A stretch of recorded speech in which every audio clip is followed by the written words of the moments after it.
Bet aš ne tiesiog vaikščiau.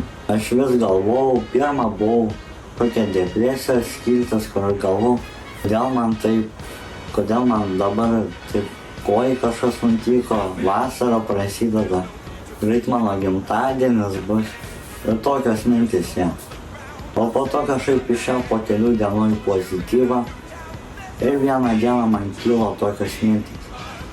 Okei, čia kažkoks ženklas yra. Ir suprantu, kad man futbolas yra ne tai, kad futbolas, o kažkas aukščiau. Kažką man reikia su tuo siekti. Gal man reikia pradėti į tibulėlį, gal man reikia profesionalaus futbolo daryti. O tarp futbolininkų kažkas ne to. Ką aš turiu? Aš turiu YouTube kanalą. Aš turiu kitus socialinius tinklus. Aš noriu kažką padaryti, kažką su futbolo tokio išskirtinio.